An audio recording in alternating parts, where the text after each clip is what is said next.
আসসালামু আলাইকুম। আপনারা কেমন আছেন? আশা করি ভালো আছেন। আপনারা ইতিমধ্যে দেখতে পাচ্ছেন আমি জমিনে আসছি। তো আমার পাশে আপনারা দেখতে পাচ্ছেন ফসলের জমি ধান।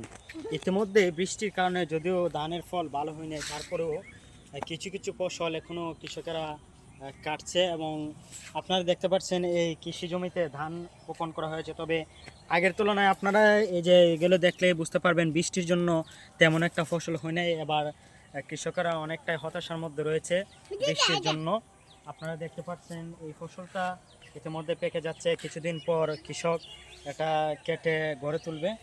খুব সুন্দর পরিবেশ আপনারা দেখতে পাচ্ছেন, খুব মনোরম একটা পরিবেশ। এবং আপনি যদি বিশেষ করে সকালবেলা এখানে আসেন, সকালবেলা যদি এখানে আসেন, এই পরিবেশের হাওয়াটা লাগলে আপনার অত্যন্ত ভালো লাগবে। তাই অবশ্যই আপনার আশেপাশে জমি নিয়ে একটু হাঁটাহাঁটি করবেন, আপনার জমি নিয়ে খালি পায়ে হাঁটবেন, ভালো লাগবে। সবাইকে ধন্যবাদ।